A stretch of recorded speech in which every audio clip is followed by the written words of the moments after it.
So good morning, good afternoon, or good evening, depending where you are, and welcome to the Apheleia Conference Series 2025. Today we have with us Dr. Paul Shrivastava, who is co-president of the Club of Rome and a visionary leader in the field of management and sustainability. Formerly, he was Chief Sustainability Officer at the Pennsylvania State University and is currently Professor of Management and Organizations. He was the Executive Director of Future Earth, where he established his Secretariat for Global Environmental Change Programs. He also served as David O'Brien Distinguished Professor of Sustainable Enterprise at Concordia University, Montreal, in Canada. He founded the UNESCO Chair for Arts and Sustainable Enterprise at ICN Business School, Nancy, France. He serves as advisor to the Network for Education and Research on Peace and Sustainability, Hiroshima University, Japan, and the Future Potentials Observatory at the Corvinus University of Budapest, Hungary. Shrivastava founded several private companies and non-profit organizations and the One division at the Academy of Management. He received his PhD from the University of Pittsburgh, and he has published 17 books and over 100 articles in scholarly journals on sustainable management and crisis management. Dr. Shrivastava, thank you very much for joining us. Dr. Shrivastava is bringing us a presentation with the title Planetary Peace, Economy and Sustainability. So thank you very much. So whenever you want, the floor is yours. Thank you, Fernando. And I also want to thank Nuno and Louise and the Apheleia Seminar Series for this opportunity to talk to you a little bit about a topic that the Club of Rome has recently created a major initiative around, which is on planetary peace. So in my talk, I want to, given that the audience here is multidisciplinary, I'm going to keep the talk at a rather general level. And so please excuse me if it sounds too simplistic, but I think you will get the basic point about where we are headed now in the Anthropocene and what needs to be done in order to accomplish sustainability and the role of peace in it. I also want to put a caveat that this is work in progress. We've been working on this project for about a year now, and it's going to probably be a decade-long project, so we are at the start of it. And we very much welcome feedback, and also we welcome collaboration, and I'll say a few words about it towards the end of the talk. So let's begin by, on my first few slides, I have about a dozen slides in all. And in the first few slides, I want to paint the context, the picture of why we are again talking about peace. So we are living in the Anthropocene. Many of you have heard this term, although it is a scientifically contested term. There are a few scientific facts that are emerging that for the last 75 years, the global system has been on a rapid acceleration, both in terms of production as well as in terms of consumption.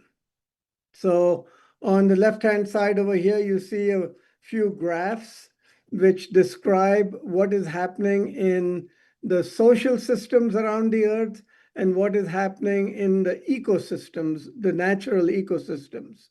So you all know that since the Second World War ended, there has been a rapid growth in population from about $2 billion at that time to almost $8.6 billion, and it's going to be closer to $10 billion, 10 billion people before it stabilizes and starts to decline. Along with this growth in population is the growth of GDP, of foreign direct investments, of primary energy use, urban population, fertilizer consumption, a whole bunch of economic, social developments have happened to accommodate the needs of this population. Concomitantly with that, we have an increase in carbon dioxide in the atmosphere, nitrous oxide, methane. Oceans are getting more polluted, surface temperatures are rising, ocean temperatures are rising, marine fish capture has increased. So there is a kind of counterpart to the social economic development that is reflected in the ecosystems. And these ecosystems are now at a point where they are breaching what are called planetary boundaries of life.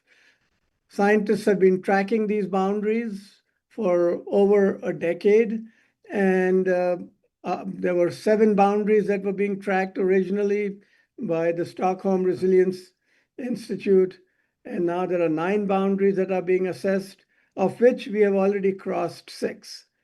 Now, while we have been doing this with this economic growth on one side and ecological decline on the other, we are also seeing a rising inequality among people within individual countries and among countries. So the kind of trajectory that the Anthropocene seems to be reflecting is not a stable or a sustainable one. And this is now being compounded by increasing number of wars and conflicts. So here are 2 simple graphs. One shows the conflicts among states, which is where there's been a growth of number of conflicts over the last 75 years. And the graph on the left-hand side bottom shows number of armed conflicts in the world, which you can see a rapid rise after 2000s. So any kind of measure that you take of actual wars and armed conflicts, and I give some examples like Gaza, Ukraine, and Iran, Sudan, India, Pakistan, these are all live conflicts going on now. But an equally large inventory of conflicts is building up in the form of proto-wars or conflicts in waiting that are going to be devastating. What is driving all this is that the world expenditures on defense have, they have been rising steadily. And so today we have reached maybe 2.3% of the global GDP is invested in defense. But after Mr. Trump came in and proposed a budget of over $1 trillion in the United States for the year 2026, that is the next incoming budget that just got approved this week. And he is also demanding that EU increase their budgets. So EU is likely to rearm to a tune of $880 billion. 5% of GDP is the goal that Trump and his administration are pushing. And European leaders seem to be moving in that direction. China, within 1 week of Mr. Trump's arrival, declared an increase in their defense budget by 7%. And India has also increased the defense budget up by 6.5%. So by 2030, when we are supposed to meet Sustainable Development Goals, almost 4% of the GDP, almost double of what it is today, is going to be invested in defense. So there's a lot more conflict building up in the pipeline. Not only are we increasing direct conflict in terms of war, but beyond wars, there's a whole lot of economic disruption and disorder that is also likely to contribute to conflicts and wars. So you all are familiar with economic tariffs that are unilaterally being imposed by the Trump administration, destabilizing the global economy, the global trade and stock markets. A new report has been produced by the UN International Resource Panel that says that by 2060, global resources extraction could rise by 60% on 2020 levels, a annual growth rate of 2.3%, which is going to deplete further rare earth materials and oil reserves. So we are heading towards a resource scarcity since consumption seems to keep on increasing. And in adding to the economic disorder are huge technological changes. Disrupting technologies like AI and cryptocurrency are disrupting individual industries, the energy sector, and the financial sector. And coupled with all of this, at the political level, we have a rise of right-wing politics. In many countries, right-wing leaderships are getting elected through democratic election processes. Often, autocracies are taking shape, including in the United States. The various forms of nationalisms are rising up, and the extractivist, consumerist economies that are a problem of the Anthropocene are seemingly becoming more and more prevalent.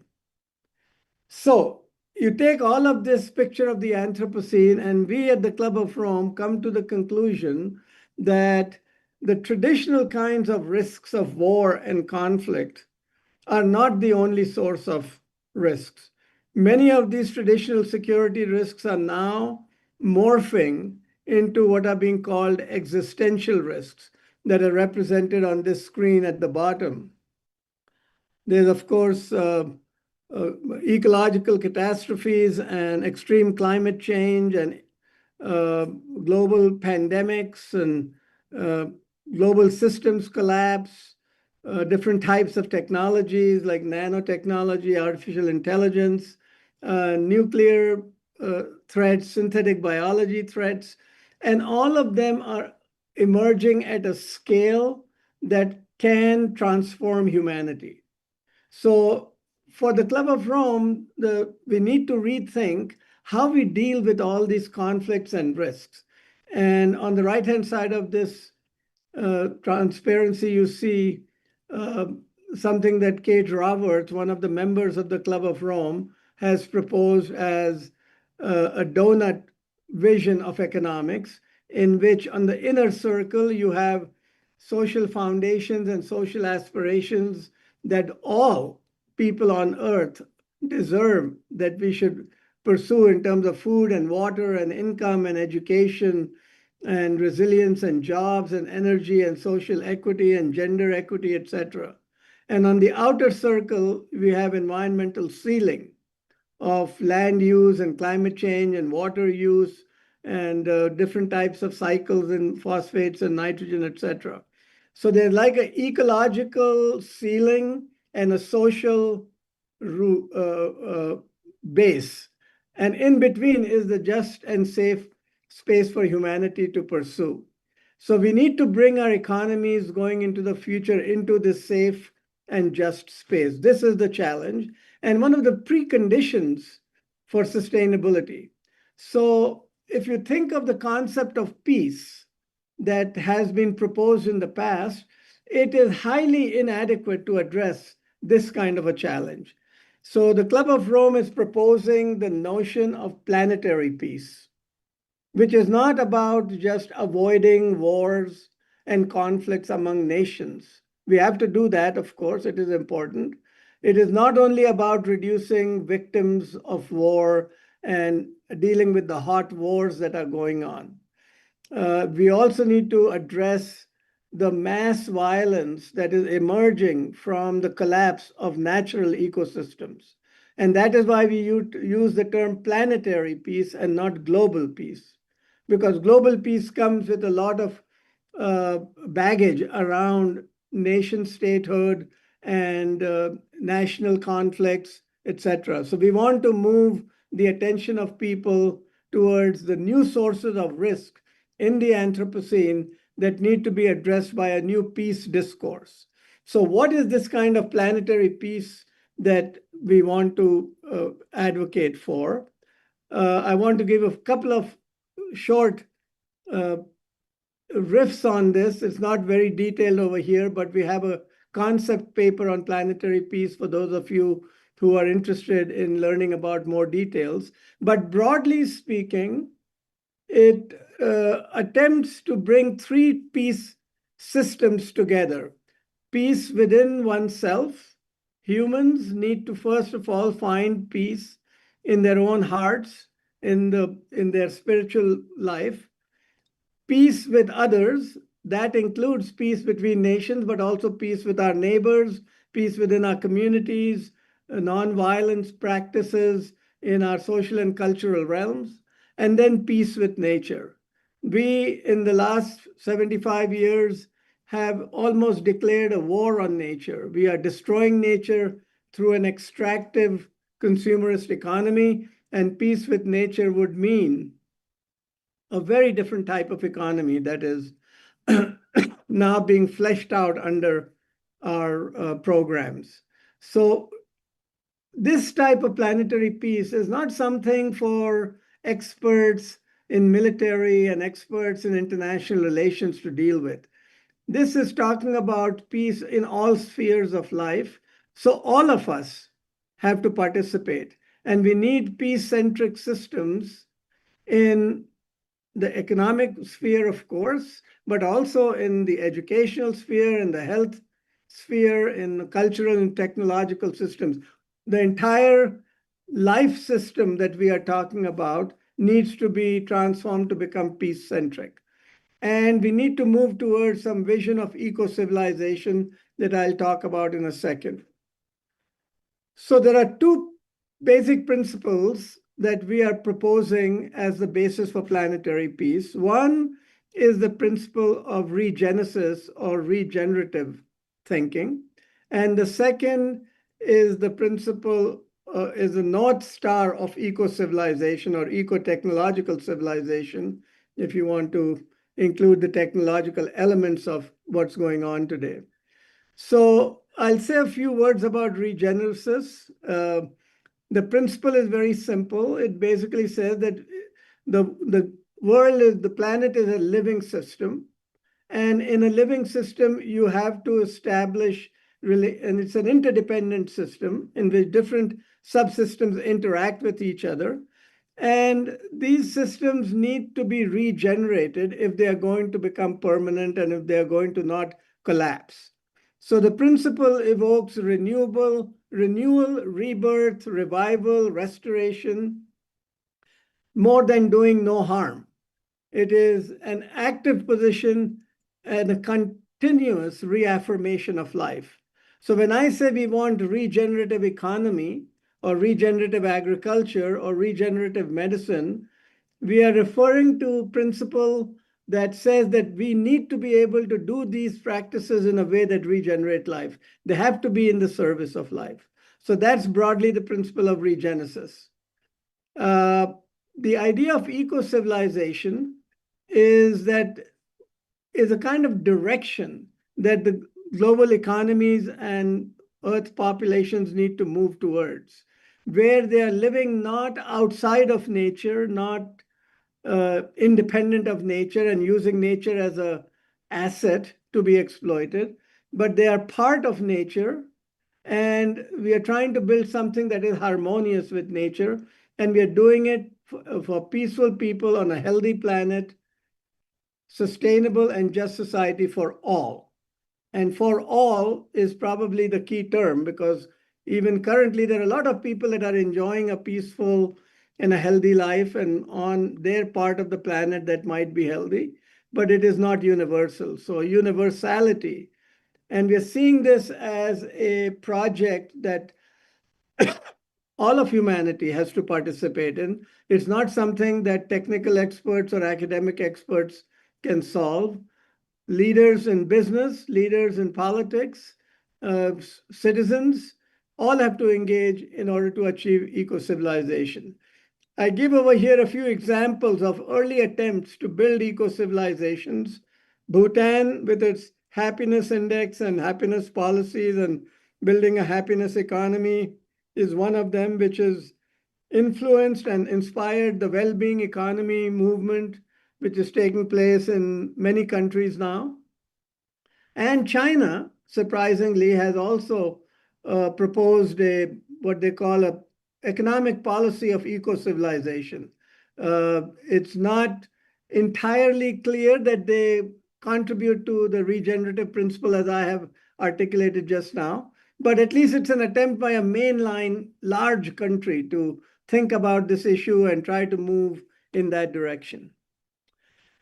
So the tasks of the planetary peace economy are, first of all, we have to think about what this actually means. The current economy around the world in each of the systems that subsystems of the economy is not only not peaceful and violent, it is actually a killing economy. From soil, all our agricultural, industrial agriculture practices are killing the soil on a global scale. Our food systems, a large part of our food economy is based on raising and killing 8 to 10 billion animals per year. We are extracting out of the earth. We are killing the earth. We are killing the vegetation. We are killing forests and oceans. So this is not peaceful. This is not nonviolent. And we need to transform the economic systems in the direction of regenerativity, where we give back to nature at least part of what we extract from it, so that it can survive as a living organism. So we need new business models for this kind of peaceful economy. We need new business strategies, policies, and practices, and organizational forms and structures. And we need legal frameworks that recognize the right of nature to exist and find a way to harmonize human relationships with nature. What is the Club of Rome doing right now to advance this kind of planetary peace? Our basic mode of operation is partnerships. We are a very small organization, only 140 or so members, and a small secretariat. We can't do all of these changes ourselves. We think of ourselves as a think tank and a do tank, but the do part of it is mostly convening partners and engaging partners to do it. So I list over here on the left-hand side a number of partnerships that we have started establishing this year with the Interaction Council, which is a group of former heads of state, with a group called WAS, which is World Academy of Arts and Sciences, and working with them on a global peace offensive. Elders for Disarmament, a smaller group of people who are working to scrutinize and provide a critique of militarism and the military industrial media academic complex that undergirds the current economy. And we are working with individual universities that have deep interests for a very long time in the area of peace to change the academic discourse on peace, broaden it from just peace between nations to peace with all spheres of life. And we are also working with the Journal of Peace and Sustainability to advance some of the academic thinking on it. And we are looking to work with some of the people in the audience here today so that we can advance the notion of planetary peace. Some of the axes of development, besides conceptual and framework development, we are proposing regenerative system designs in agriculture, in medicine, in finance. We are looking at the role of science and technology for peace, because I think in the last 75 years, science has veered from its public interest to serving a lot of private, corporate, and governmental interests that diverge from public interest. So science itself needs to be thinking critically about its own role and what kind of technologies it is supporting and bringing into practice. And of course, the role for business, since my own background is in business education. So I want to end by saying that this is a big agenda that we have initiated, but we definitely want partnerships, and I hope that we can work together in a collaborative way. And I'm happy to answer or address some questions that you might have on your mind and make this more into a conversation. So thank you very much. Thank you, Fernando. Thank you very much, Paul. It was fascinating.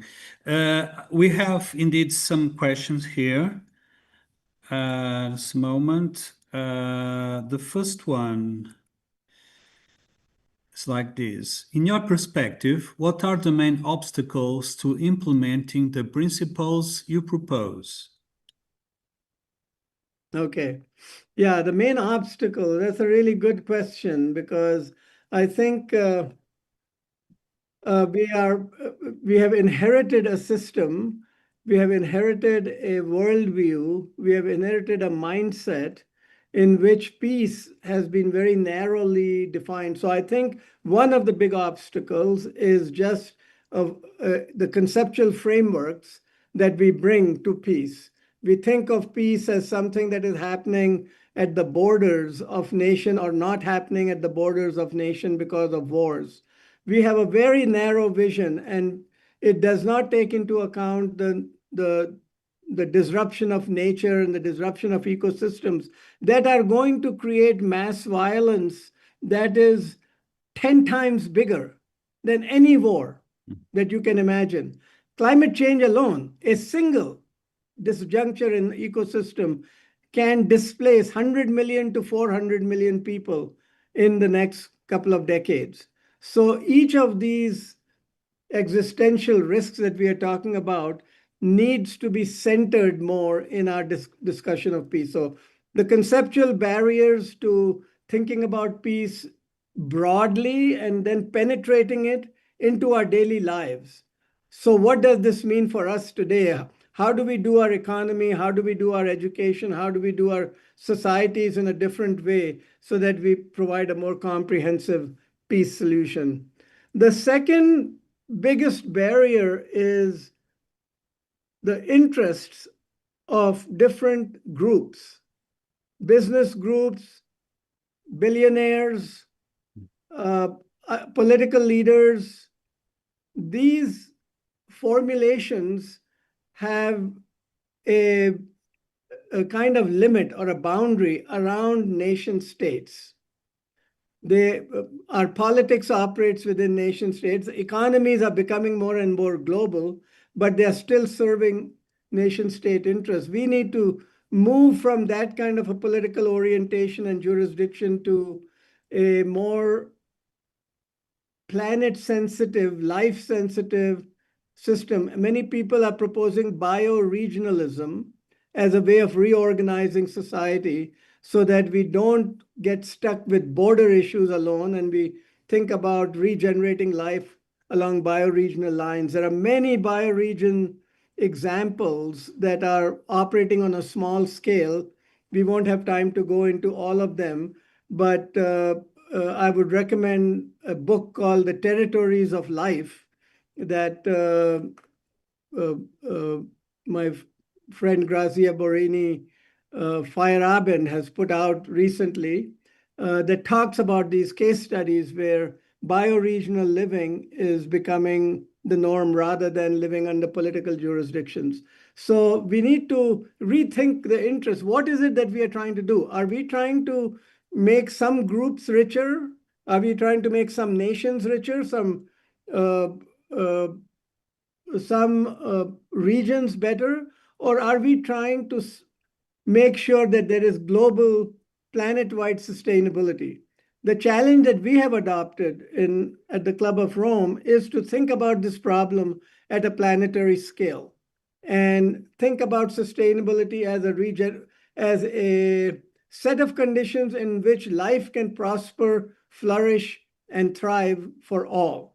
So from that perspective, I think both the conceptual problem, the interests of different groups pulling in different directions, and all of that ultimately results in a kind of inertia. People don't want to change. They're already embedded within a certain economy, a certain politic, a certain social and a cultural system. And it is discomforting. They don't know how to change. There is a knowledge gap over here that needs to be overcome. So I think there are lots of barriers to accomplishing the vision that I have proposed, but I see hope because when we make these presentations to people, the question of barriers comes up first. People are not debating where we need to go. People are now concerned about okay, how do we overcome barriers? So I like the question of barriers right in the beginning. And I don't think I'm giving you a solution to every barrier. I think the solutions will have to come from the local, from the ground, because in each location, barriers are different. And if you want to create this kind of, if you agree on the goal of planetary peaceful economy, then in your part of the world, the barriers will look somewhat unique, and you'll need to address them one by one. We are creating a platform in which there can be sharing of knowledge among these different experiments. But we are very much of the view that this is not going to be solved by leaders, so-called political leaders or business leaders. This is something that is going to be resolved by the people. And so it's a local bottoms-up vision of implementation. Yeah, thank you. I see that Luis Osterbeck raised his hand. Luis? Thank you very much. Fernando, can you hear me? I do, but it's Okay. a little bit low. If you Oh, can raise I will try to speak it's better now. louder. Better. Thank you very much, Paul, for this very impressive presentation. And once again, the Club of Rome brings very good ideas for the future, for structuring the future. Congratulations for this. In SIPS, we have discussed building from the experience of the pandemic. As you know, in SIPS, we discuss a lot about the role of humanities in society and its periphery versus centrality, how to reoccupy a certain concern about these issues. And we have the sensibility to say for some time in our discussions that two drivers seem to potentially reorganize the debates and the agency in the world. One is health, and the other one is peace. In both cases, for the worst possible reasons. But in any case, I see this proposal that you come in on planetary peace to meet these debates within SIPS. But one question I would ask you is, to what extent would you consider to bridge the planetary peace with the One Health approach? In my view, with the advantage that the planetary health is something that has been accepted in the United Nations framework, it would be much more difficult, of course, to promote planetary peace. But if you, and you can count on SIPS for that, if we move in trying to stick planetary peace to global to One Health approach, this could eventually have a stronger impact. One concern we have, of course, is that the growing impoverishment, mainly of the North Hemisphere middle classes. It's not the same situation in the South, but in the South, although the middle class grows, it doesn't grow to the level of the North. So there is, on one hand, a growing inequality, but then this growing inequality translates into a global alienation, a growing alienation, particularly in my view, because the ecosystemic discourse, which was focused on ecology and on environment of the 1990s and before, since the 1970s, has been replaced by the climatic action agenda. And the climatic agenda, in my view, has a problem. If you talk about environment, everyone understands or can understand that they can make a difference. So I can have an impact around my house, but I cannot have an impact, at least a tangible impact, around my climate. And so there is a growing perception that only strong governments, which would exclude the Portuguese government, for example, strong governments and big corporations can have a role in that, which then, of course, exempts people from taking action on that. So I see a growing tension on that.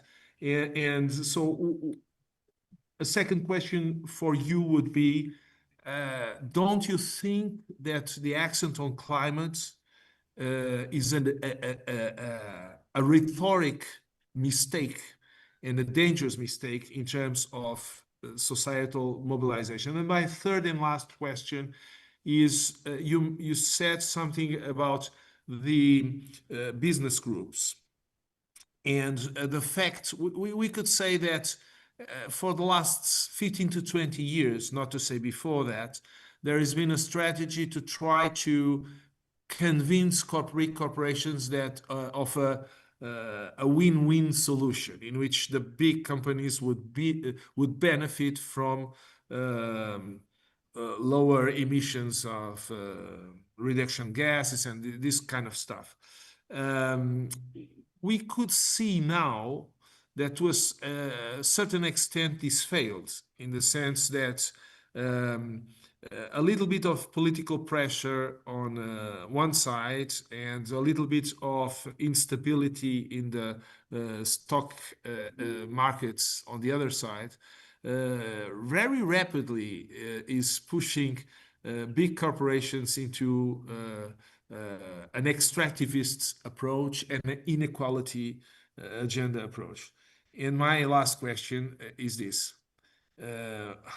What to say to people that are growingly saying that only through violent means it will be possible to transform? Is there still room for people like us, I would say, that try to foster transformation in a gradual and peaceful way? Thanks. Yeah. Wow. Luis, that's a lot of questions. Thank you very much. I noted down 5 things that I can say to all of these different questions. And I missed about 20 seconds because somehow my computer disconnected and I had to reconnect. So initially, but the first one point that you made about One Health as a framework that is kind of allied or based on this idea that human health is not just what happens to one organism, but the way the ecosystem and humans interact with each other. And we need to consider within human health, plant health and environmental health and animal health, etc. So this notion of One Health, I see this as a very good development. I see this as a friendly conceptual framing of what we are trying to do in the peace sphere. So we are trying to also identify other possible framings that will be allied to the planetary peace idea. And certainly One Health is an important one. And equally important is that One Health pays so much more attention to traditional knowledge and indigenous knowledge and healing, not only of the body, but healing of the mind and the soul. And so it's a much bigger way of thinking about health. And that's precisely what we are trying to get to in the area of peace. And so what we hope to do is to tie up with these kinds of cultural and social framings that are allied to the big picture of sustainability. And we don't think you can merge all of these together. We probably need academic work in multiple disciplines that parse out what this kind of planetary vision would imply, not only for health and not only for economy, but for other sectors of life too. So that's a really very encouraging sign for us. We are connected to the Lancet Commission and to a number of other bodies that are promoting One Health, and we see these collaborations increasing in coming years. On the question of the business schools, and which is towards the end of your comments, and I'm not taking them in order. I'm just going to jump around and address the ones. And I'm addressing the business school question because one of the sub-projects within this whole umbrella of planetary peace is a project called Transforming Business Education. And they met about on June 11th, so just a few weeks ago. We convened 45 different stakeholders of the business education ecosystem. So this included, of course, academics and professors of sustainability in business, deans and college presidents, and accreditation bodies and groups like the UN Principles for Responsible Management Education, and CEOs of businesses, and some student representatives, and some foundations and philanthropies. So in this group of 45, there were lots of the people who are going to be required to transform the business education system. We don't think that business schools can transform it by just changing curriculum. We don't think that individual business schools can transform even within their own university context, because universities set the rules and structure and limits and boundaries of transformation. So we want to do this kind of engagement with all the stakeholders. And one of the lessons that came out from it, it was actually a proposal from one of the CEOs who was present, that it's not the big businesses that are going to be leaders in this transformation. They are already on a treadmill. They are being watched publicly. They have to we have charged them to increase shareholder wealth, and they are doing that within the legal system, some of them at least. Many of them, I would say, are remaining within the legal system. But there is another category of businesses, which is very important. It is private companies that are owned by individuals, entrepreneurs, or families that might not have a big revenue base, maybe 100 million to 200 million or 300 million in revenues. They might employ a few hundred employees. But this is the real dynamic sector of the economy. This is the sector in which most people are employed. And at least in the United States, more than 75% of the employment is not by the large corporations. It is by the smaller and the mid-sized companies. So focusing on mid-sized companies that have more flexibility. Now, if you are in the range of revenues of a few $100 million, you've probably made enough money to satisfy the needs of yourself and your family and your immediate people. And you are concerned about the community. There are many company owners and family businesses that want to do the right thing in their own communities. They still have the connection. They're not like stock-owned companies. So we should not necessarily focus on the big companies changing. I think there is a sector of companies that is more ready for change. And similarly, among business schools, it's not the famous top 10 business schools that are going to change easily. They are already part of the existing system. It is the next, maybe not the top 50, maybe the next 50. So we need to find the right layer of transformation, where transformation can happen more readily, that can fit into the logic of their current business models.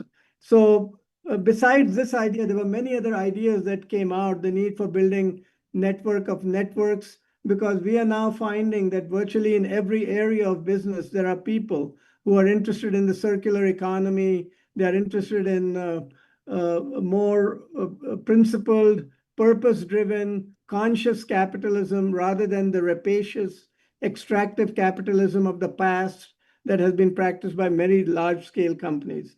So I would say I came out of those conversations, and we've had a few dozen of them. The last one in June was a physical in-person meeting.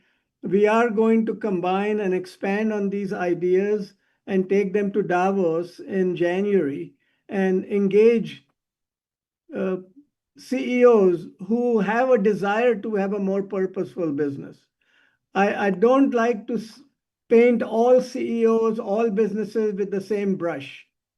I think even within corporations, there are managers who want to transform their own businesses. So we need to find the right ones. And we need solutions beyond the shareholder company. The shareholder form of ownership, while it has been very successful for the last 300 years, is not the only form. In the United States, you can incorporate as a B corporation or a benefits corporation.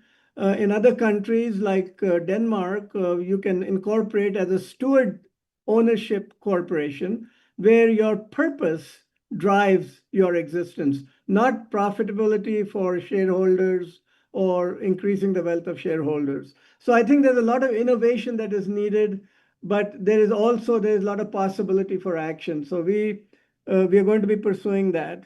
Then on your question of the North-South tension and how do we address this? I mean, we've been very clear. We put out a report in 2022 called Earth for All. And in that report, we called for 5 types of transformations, and 2 of them were around equality. We cannot have sustainability. We cannot have a flourishing world with the level of inequality and increasing inequality between genders, between nations, between individuals that we have seen in the past 30 years. Billionaires controlling 90% of the world's wealth. This is not stable. This is not good for the billionaires themselves. They might not understand it. But I think our solutions for the North-South issue was first a kind of debt jubilee. We cannot just extracting from the South, if not mines and minerals and oil, the financial system is extracting interest. And debt jubilee refers to forgiving the financial debt of developing countries and poor South countries. Because these poor South countries are providing ecological services in terms of carbon sequestration. It's actually the rich countries that are carbon debtors, if you look at the science behind this. So just treating financial debt as important and not including carbon debt, I think this is not just a mistake, it's sort of an unjust practice. So we are developing some thinking around how do we raise the South collectively and make it a participant in an ecological services solution so that we value the kind of services, ecological services that they are providing. So there is a whole project over there that I can't go into right now, but I can certainly send you some materials around that. Then on the question of environment versus climate, that on environment, people feel it is around them and they can do something, whereas climate is a 30-year average of scientific variables that they don't even understand what the hell it means. I think you're right. And this is, to me, is a kind of communications failure of the climate movement, that they have, on the one hand, it is good that they use scientific data and evidence to prove their case. But on the other hand, they have not taken the message to where young people, old people, masses can understand it. We have kept that knowledge around climate in our expertise bubbles, and we need to break through it. And at the Club of Rome, the current thinking on this is that we ourselves are guilty of that mistake. We've been talking to other policymakers and academics and experts in different domains, and that our own communication needs to blow past these bubbles and talk to the masses, and not just talk in academic articles and books, but in rich media and documentaries and movies and music and other arts and cultural products that have masses have more access to. So I think it can be addressed, and I don't think climate needs to become vulgarized or made into an entertainment, but clearly it needs to move out of the scientific bubbles that we have somewhat restrained it in. Who is going to do that? Is it academics who are going to step out and talk to the masses? I suspect that is not going to be so easy. I think there is a need for the media industries broadly to understand enough of the science to be able to convey how that climate translates into environmental issues. There is a kind of failure of people to connect hurricanes and floods and other things, that droughts that they experience on a day-to-day basis, to all these other variables of climate change. And we need to do a lot more work on that.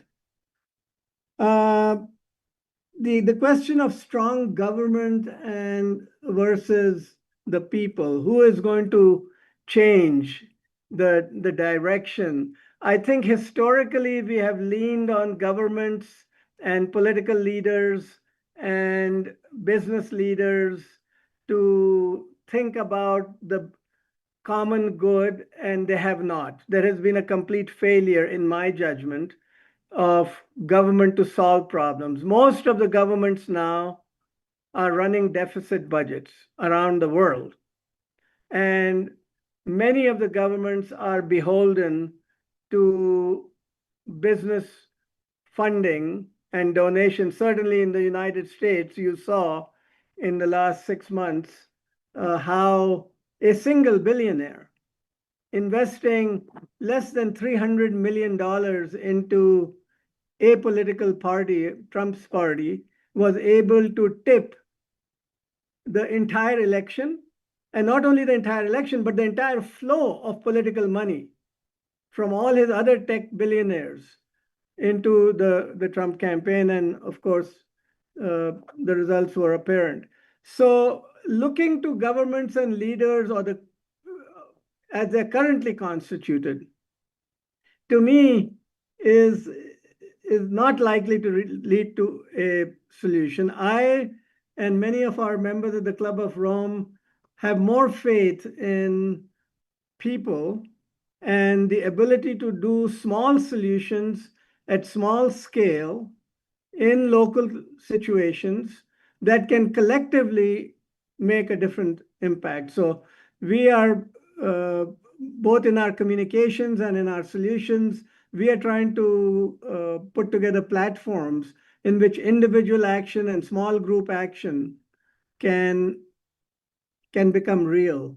It's not that we are abandoning the expertise and the top leadership and government leaders right now, but in addition to doing the reports that we do for them, we are now starting to do reports like, what does systems change look like for young people? If you are in 8th grade or a 10th grade in school, if you are a college student, how do you make systemic change in your college, in your neighborhood, in your municipal corporation? So that's a different kind of analysis than the typical analysis that the Club of Rome is known for. But in the coming years, you will see more focus on educating the masses and enabling the masses and empowering the masses. And let me see, in my notes, the last issue you raised was one of violence, whether all this can be done incrementally in a non-violent way or there is a role for violence. I want to be very careful about what I have to say about this, because violence is not a universally bad thing. Violence has always served a role to meet human purpose. I'm not advocating violence. I'm not advocating rampant violence or pitchforks and beheading the king. But I do see that violence is already happening. I started my presentation by showing those graphs on conflicts and wars. These are violence at a large scale. There are also violences already happening at a small scale in an environmental sense. When 2 billion people have to live at $2 a day, every moment of their life is violent. So we need to rethink whether violence can be useful in certain ways, certain types of violence. If you look at the Swedish researcher who wrote How to Blow Up a Pipeline, Andreas Malm, M-A-L-M, and he's got a book on that title. And he talks about a kind of violence that might be a useful tool for certain kinds of goals. And he explains, for example, violence that doesn't involve people. You can do, and his book on how to blow up a pipeline is about destroying things that are destroying nature without hurting people as a messaging system. So while I don't advocate violence as a general strategy, I'm also realistic enough to know and see that it is already playing a role. There are already violence happening to animals and the soil and to people. And if some violence can help mitigate some of these issues of the Anthropocene that I pointed out, we should examine it. We should think about it a little bit more deeply.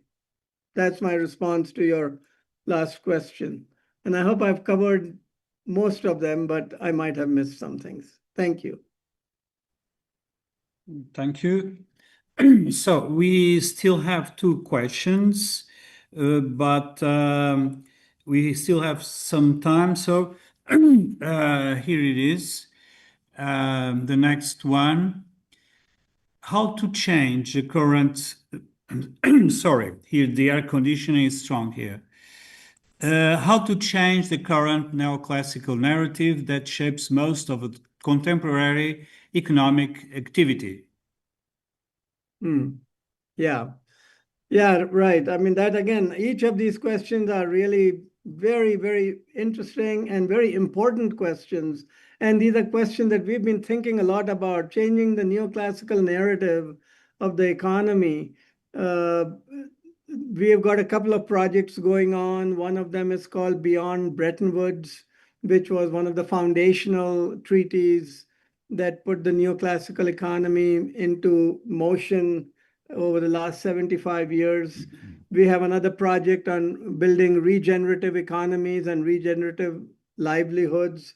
So we've got a number of projects. Now, how do we change this? I have to say that 20, 30 years ago, when I started teaching in business schools 40 years ago, the neoclassical economics was the dominant and perhaps the only narrative that was available in business schools and economics departments. Today, the picture is quite different. There are alternative economic models that have succeeded over the neoclassical. So the statist capitalism of China and Russia, I'm not advocating them, but I'm just saying that there are alternatives that have succeeded in the real economy. And now there are more progressive narratives like ecological economics as an emerging discipline, the Well-Being Economics Alliance, which is a group of nations that are trying to implement an alternative to the traditional. Even within business schools, there are alternative narratives that have been established around not shareholder wealth creation, but sorry, but stakeholder welfare, or what is called conscious capitalism is another narrative that is emerging. So in this meeting that we had on transforming business education, one of the insights was that business education would not change unless we changed the economy itself and moved beyond. And we tried to start compiling an inventory of alternative narratives. And I was quite surprised to take a look at it. I hadn't heard of them. There's a sufficiency economy, which talks about not consumerism, but sufficiently meeting the needs of people, which Mahatma Gandhi in India advocated more than 50 years ago. So there are, and there's the Bhutanese example that I gave you about the happiness index as a measure of economic progress. So I think alternative narratives are already available. How do we scale them? How do we bring them into our own communities? And to me, scaling is a two-way problem. It's not just how do we grow them further bigger.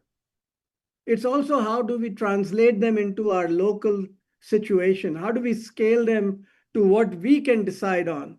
Can my town, in my municipal budget, it might only be a few $1 billion or a few $100 million for my town, but can I translate some of these alternative narratives into economic action? That, I think, is the challenge that we now face with regard to alternative narratives. It's not just building a monolithic alternative to the neoclassical. It's fragmented. There are many options, and we need to translate them into action. Thank you. So thank you. It has been fascinating, this discussion, and I noticed that one of the questions was deleted. So this was the last question. So and now it's time to close. And thank you very much again for your presentation. It was a wonderful time. Thank you very much, Thank Fernando, you. and Nuno, and Luis, and everybody who attended. Bye-bye. Thank you again, Paul. I will be writing to you. Thanks. Bye. Okay. Bye-bye. Bye bye.